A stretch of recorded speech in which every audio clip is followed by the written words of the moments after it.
Welcome, everybody. Welcome back to Popcorn Therapy. I am Julie Peters. I'm your host. I am a therapist and a tarot reader and a writer. And actually, all three of those things are going to come into what I want to talk about today. So, K-pop demon hunters. Okay, it's a Saturday morning. We have two children in the house. There's a baby and a 4-year-old. And I personally am very attached to my slow morning. I like to drink my coffee, maybe do some writing or some reading, just have everybody kind of quiet.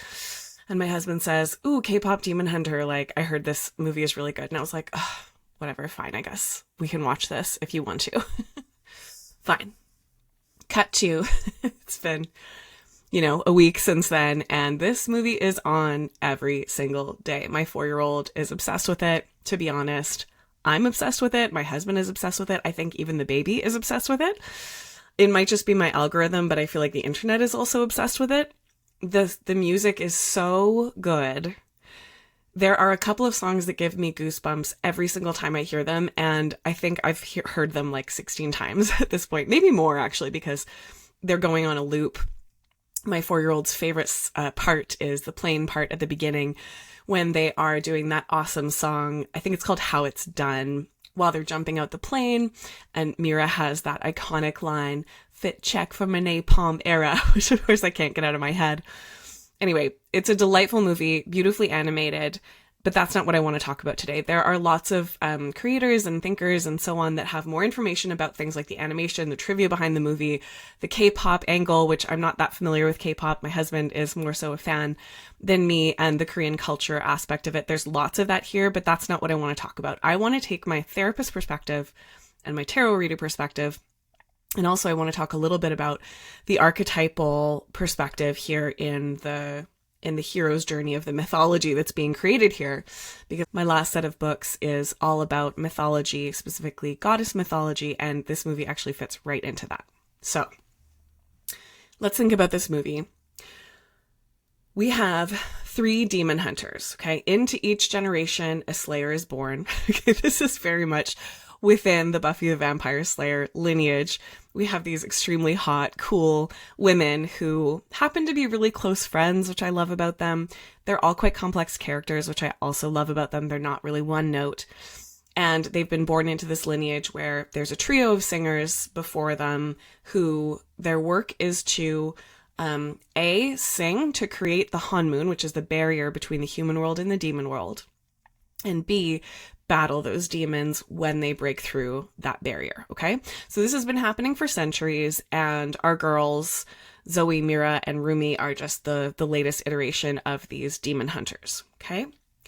So the Honmoon is a barrier between the human world and the demon world, and what it holds back is demons who primarily want to steal human souls. It's a little unclear what happens when they steal a human soul. They seem to go missing, but it's unclear if that person is dead forever or if they become a demon that's forever imprisoned by the, what I'm thinking of as the shame demon, the sort of demon world overlord, whose name is Gima. So that's the universe that we're looking at here. That's the, where the drama comes from in this story. There is one specific demon who was human once. So again, it's kind of unclear, are people taken to the demon world? Are they killed? Are the demons a part of that world? I have a theory about what it might be, because of the metaphor one of the metaphors that I think this movie does so beautifully. So I think the writers of K-pop Demon Hunters either are therapists, studied therapy, or have done a lot of therapy, maybe. I think at the very least, they must be familiar with the Jungian concept of the unconscious. So there are 2 aspects to the Jungian concept of the unconscious. The first one is the personal unconscious. And this is where we hide all of our repressed stuff, right? Shame is a really major thing that it's a big theme of this movie, and it's a big thing that we might hide in our personal unconscious. So forgotten memories, repressed experiences, and what Jung would call our shadows, or where we do our shadow work, is in that place. The whole basis of therapy, this sort of includes Freud and a whole bunch of other theorists as well, is that when something is in your unconscious, it controls you. When you become conscious of that material, then you have some, not necessarily control, but you have some choice about what behaviors are going to go along with that, how you interact with those parts of you, and so on. The collective unconscious, which I think is also spoken to a little bit in this movie, is this idea that there's a shared unconscious realm filled with material that we share without being conscious that we share it. And this is where archetypes come from, and this is what mythology speaks to. Okay, so I think both of these layers of the Jungian unconscious are present in this movie. Let me add a little bit more here. So internal family systems is a version of therapy that I've been studying a little bit more over the last couple of years. I find it really fascinating.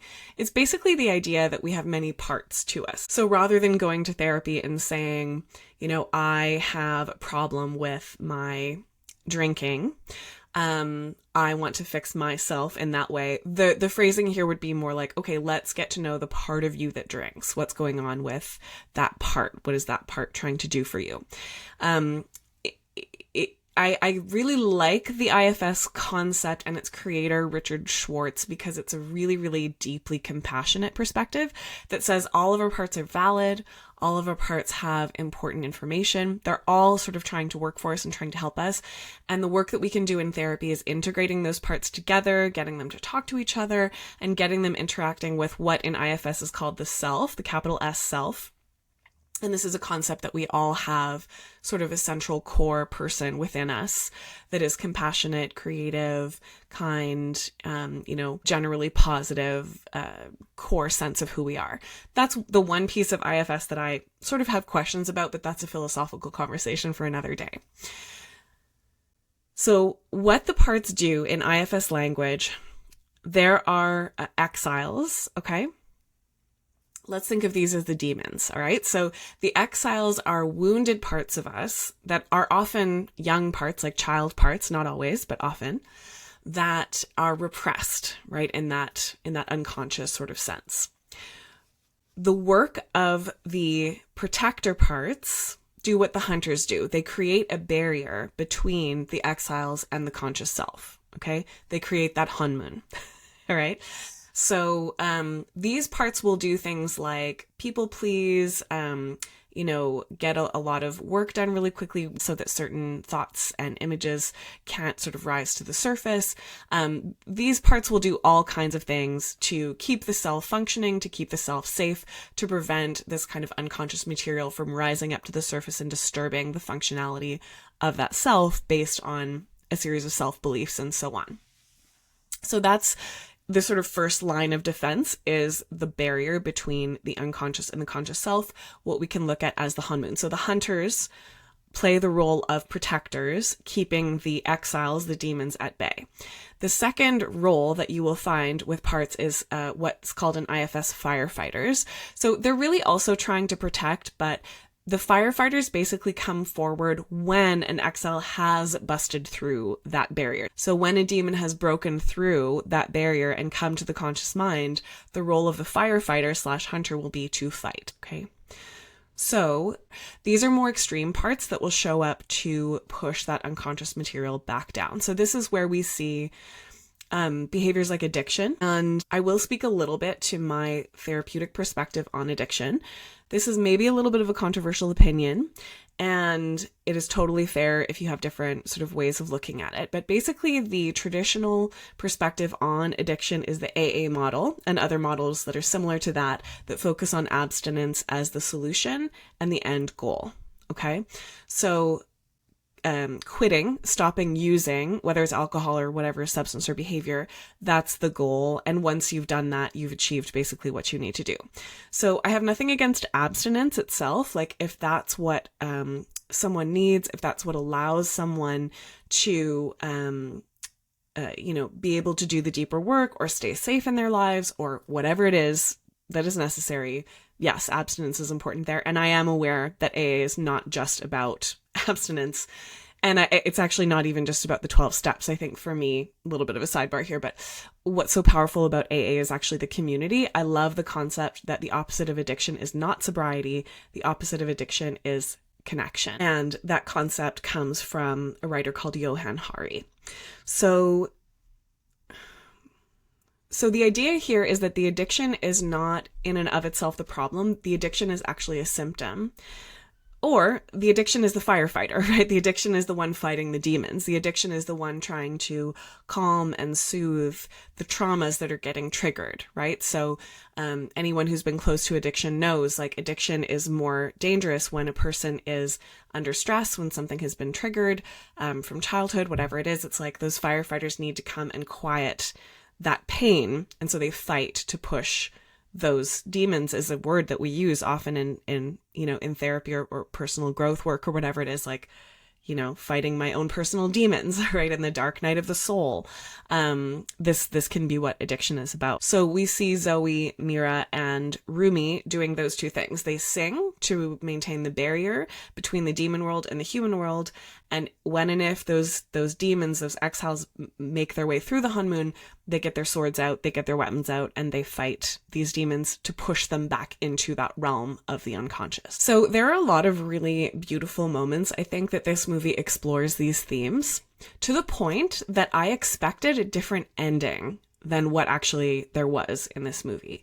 So in the context of this movie, they make it actually pretty explicit that Gima is, I've been thinking of him in my head as a shame demon. I'm not sure that they use that word, but it is very clear that he uses shame to control his subjects, which I suspect are these demons who were once human beings who were like pulled into the demon realm through their shame. Okay.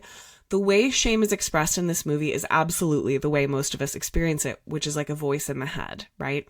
You hear this voice saying, there's actually a moment where in Zoe's head, it's you're too much and you're not good enough. I feel like so many people have that one.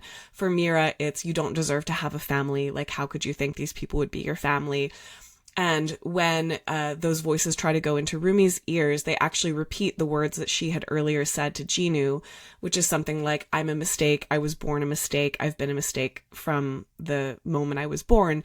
And that's what the demons who are pretending to be Mira and Zoe in that moment are telling Rumi. And that's what creates the weakness basically in her that causes the major dark moment of this film where the hunters are almost defeated by Gima.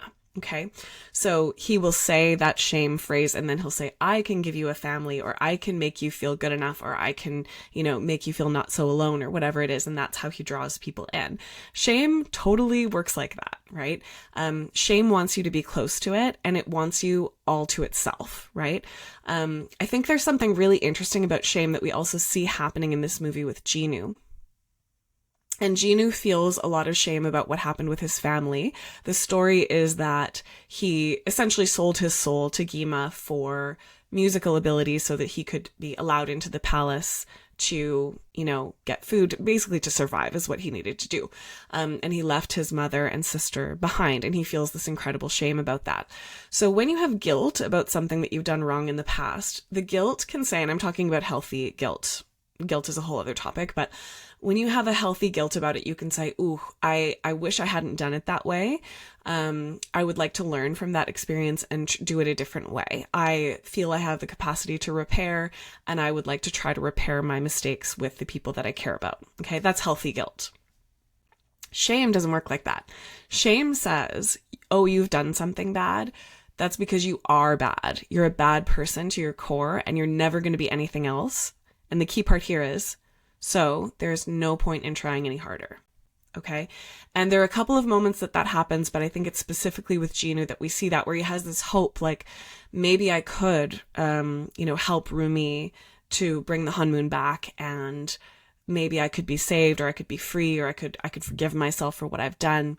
And then Gima gets in his head again, and he kind of has this sense of like, you know what, I don't deserve this. I'm hopeless foundationally, so I might as well do what Gima's saying and take the booby prize, which is losing my memories, right? It's not even having a particularly good life in the demon realm. It's just not having these painful memories that he has to sit with anymore.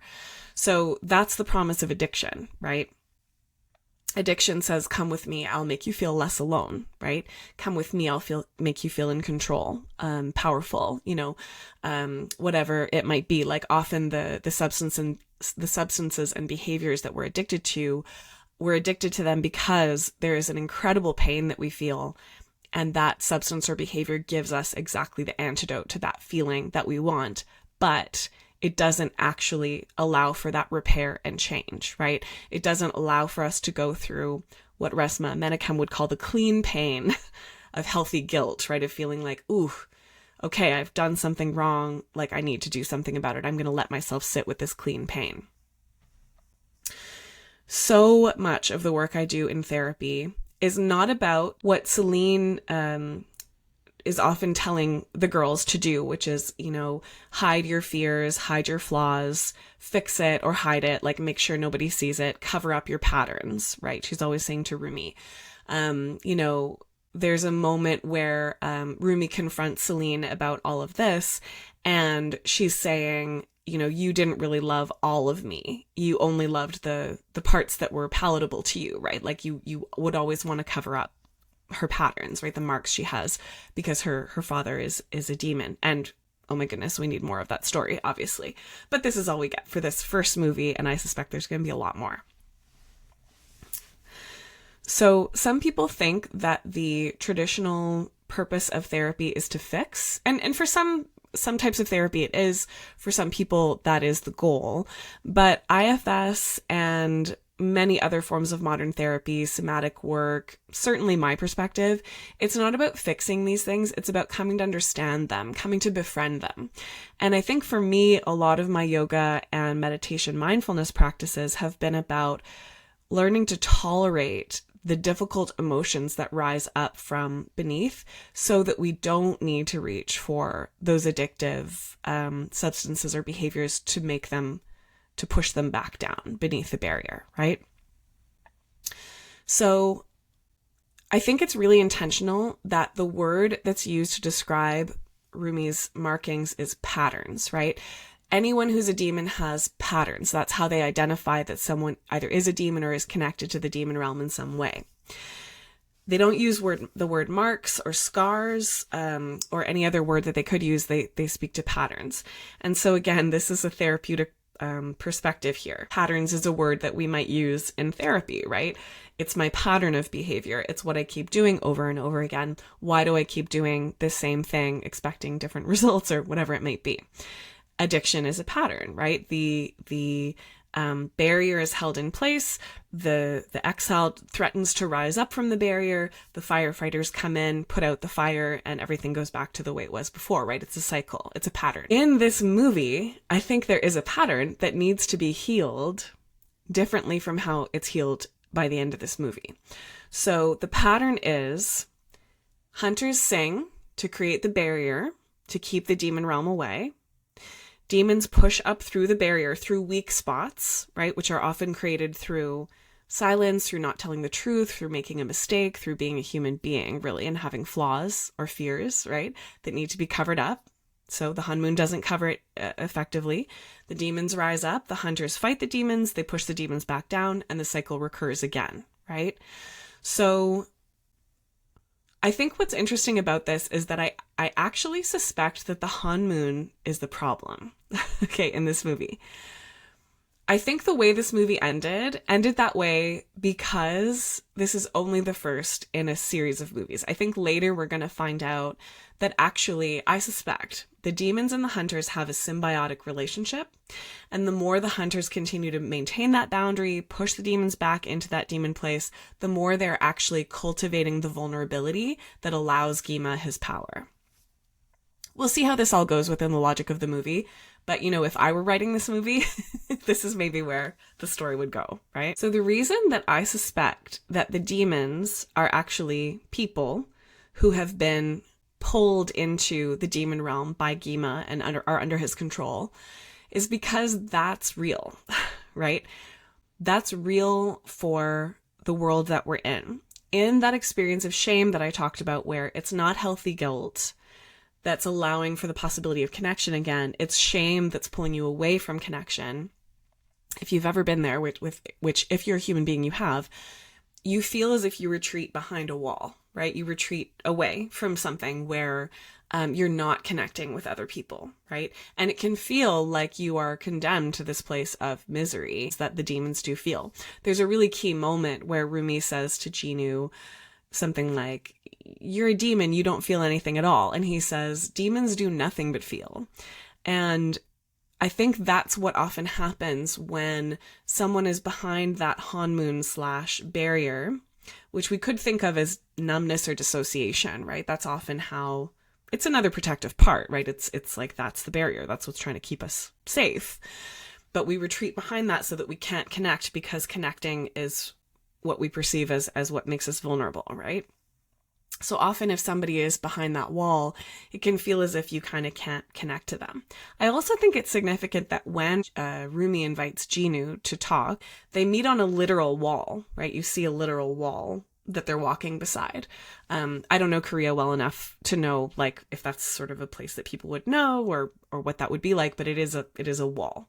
And so I think that the metaphor there is that they're trying to break the wall down. It's like a little possibility that maybe there could be space between the quote unquote human world or the conscious mind and the demon realm, which is the unconscious mind, the shadow realm, where all of this stuff is happening. So the demon boy band, which is called the Saja Boys, and again, this isn't my area of expertise, but I heard Saja means both lion and also something like Grim Reaper, right? Someone who wants to steal your soul. And also I love that super catchy poppy tune Soda Pop is about the demons wanting to consume the souls of the humans, right? That they're singing this beautiful song to. And the song they sing at the end, the Preaching to the Choir song, there's a whole other sort of topic that we could go into here, but the Preaching to the Choir song is a really interesting articulation, I think, of toxic relationships, right? I don't want you, I need you, right? You've given me your heart, now I've come for your soul. There's some really interesting stuff going on in that song as well. In any case, the Demon Boy Band, very powerful. They take down the hunters through the mechanism of shame, specifically exploiting Rumi's weakness, which is that she has not told her friends about the patterns, that her father is a demon, that she has this shame that she's hiding and covering up. Right?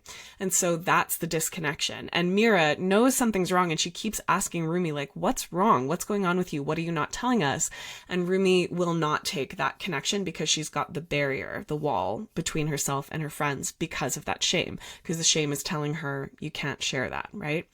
I think it's also really interesting that in the doctor scene, which my 4-year-old also really loves, the doctor sees into Rumi and says, you have a lot of walls up, right? And he also says, I think very intentionally, focus is good, but if you focus only on one part, then you ignore the other parts. And I think this is kind of the crux of what this movie is really about, is that barrier between the human world and the demon world is the barrier between like the girl they all see, right, is the way the line goes in Rumi's song, Golden, and who she really is, which is not what she's showing, not only as a pop star self, but like to her best friends, right?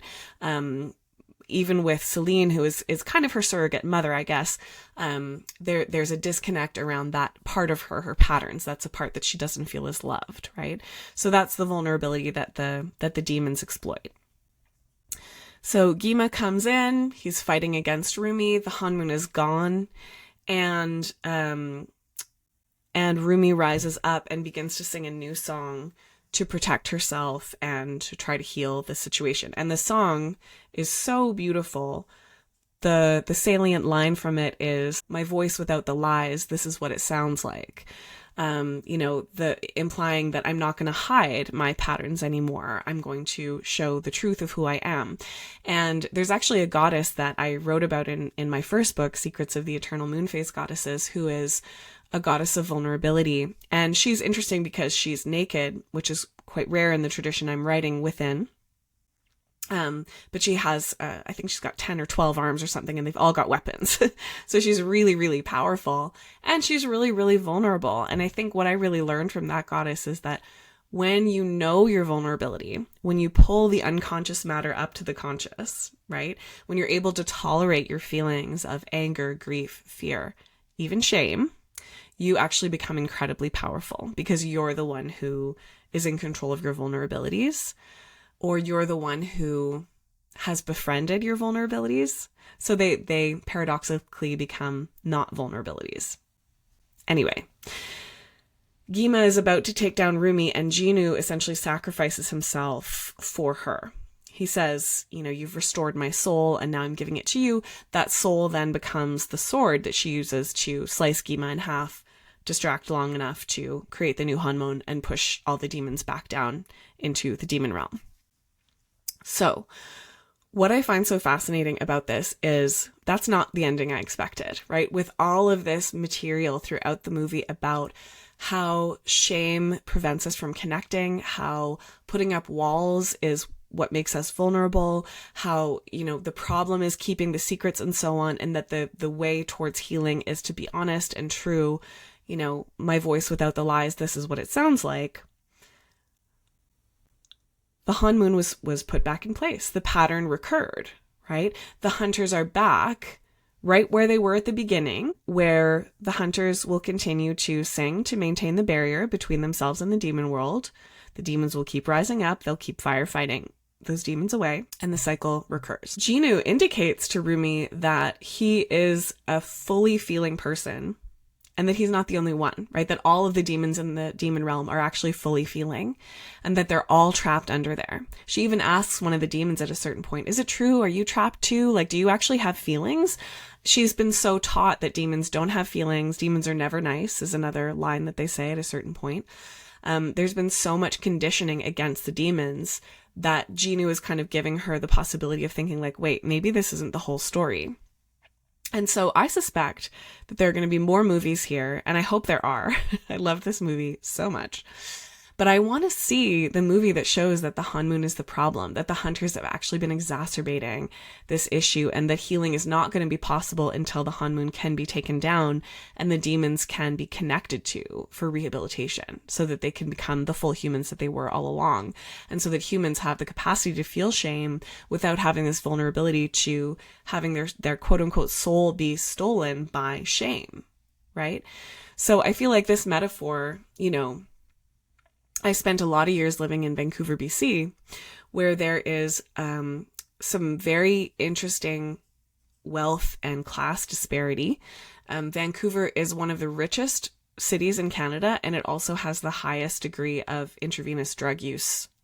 Might be in the world. I don't quote me on that, but it's really bad. There's an area called the Downtown East Side where a lot of people are using drugs, and it's so clear that there's a legacy of trauma that is creating this world. Okay. And then right beside the Downtown East Side, you have Gastown, and downtown Gastown is like, you have all your fanciest boutiques, all of your most expensive restaurants, like all of this really sort of high class, wealthy people kind of stuff sitting right next to the Downtown East Side as if it doesn't exist, right? It's like there's this barrier between the classes, right? Between traumatized and not traumatized, or those with resources, those without. Like, there are lots of different ways of looking at that. I think you can also see this from a cultural perspective, something like racism, something like, the Indigenous history in Canada, the reservation system, like these literal barriers that we put around people.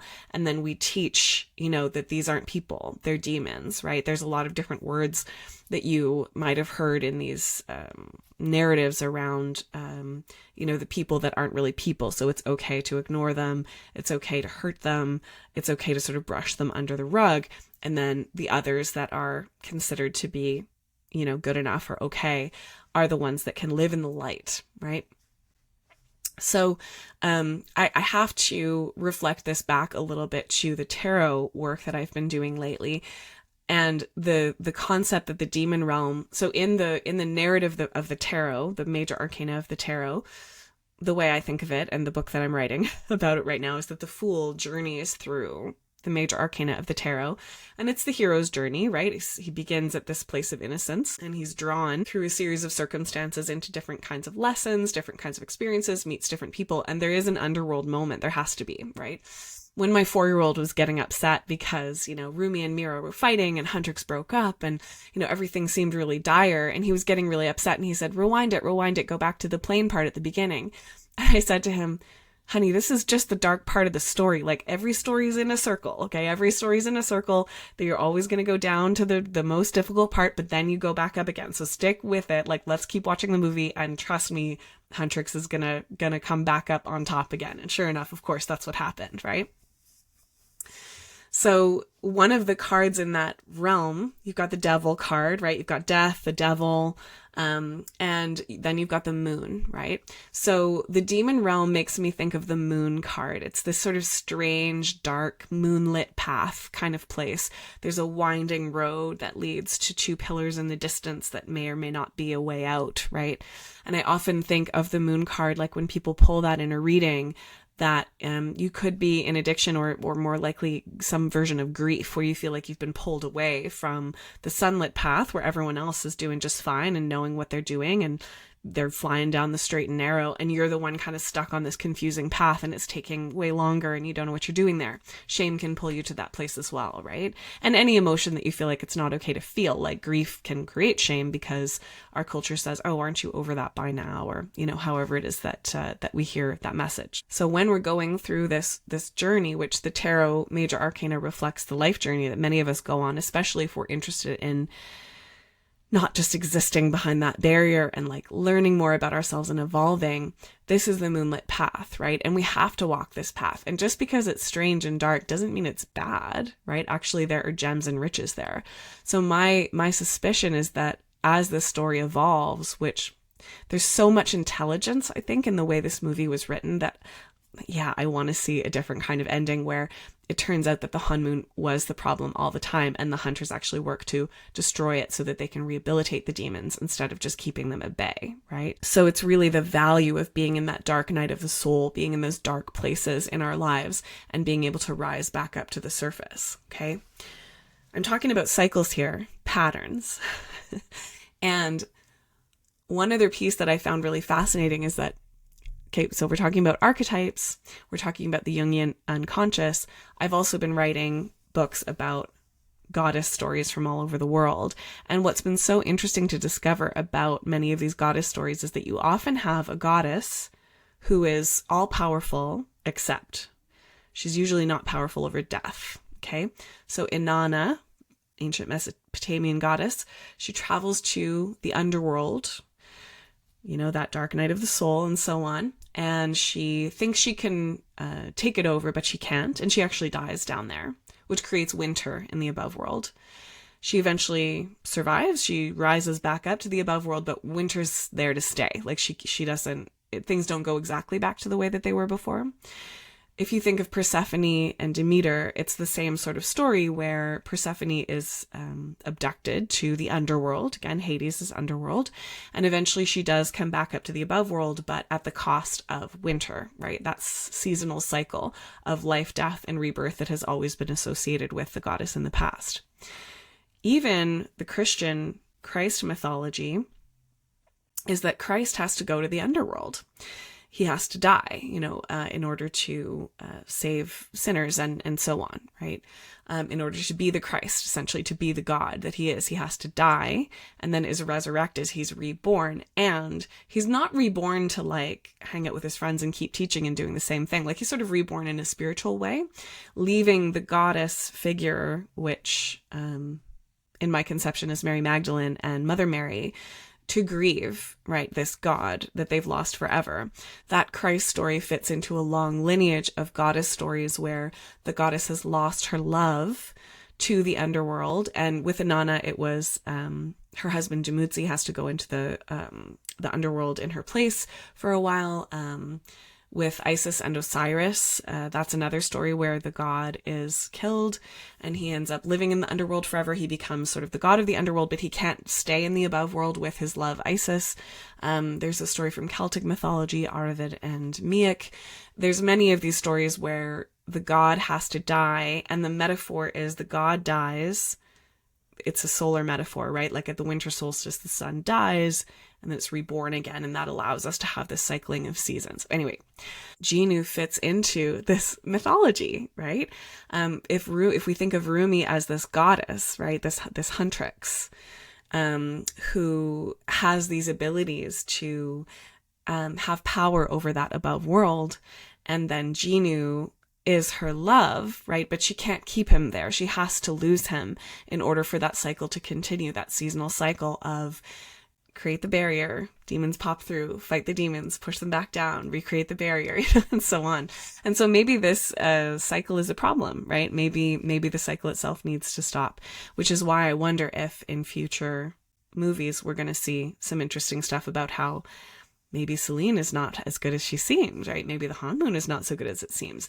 Maybe Gima wasn't as powerful as he seemed, but was just a shame demon taking advantage of people. Maybe all those demons are actually people that could be brought back to life again, in a different way, and so on. So I feel like I could talk about K-pop demon hunters for a long time, and every time I watch it, I see a new detail that I think is really interesting. I absolutely loved this movie, and I can't wait to see what else comes out of this universe. I really want to see more of this thoughtful kind of exploration of storytelling and mythology and archetypes. And oh my God, the music, like I cannot get enough. So let me know what you think. Again, I'm sure there's a whole host of cultural stuff that I'm not even aware of from the Korean perspective that some of you might know more about. So please feel free to comment and let me know what you think. I loved this movie. I hope that you loved it as much as I did. And I cannot wait to see more from the Demon Hunters world. So I hope you enjoyed just those thoughts about K-pop demon hunters from me, Julie Peters. If you want to learn more about me and what I do, you can go to juliepeters.ca and see all of my offerings. I have a brand new book out, which is called Maiden, Warrior, Mother, Crone, where I explore some of these goddess mythologies from all over the world and how they connect to each other and those archetypes. I also am just coming out of maternity leave, and I'm starting to see some clients again slowly for counseling and tarot. So please feel free to book in if you can find a spot that is available to you. And if you would like to leave me a tip, that is much appreciated. This podcast is very much a labor of love. It's just me doing my thing, recording, editing, all of that, as I'm sure you can tell. And if you want to leave me a tip of $50 or more, I will send you a little recording of a mini tarot reading just for you. So the link to tip is juliepeters.ca/tipme. And be in touch, like, subscribe, all of those things. I have so many ideas for podcasts to come, so stay tuned, and we will catch up next time.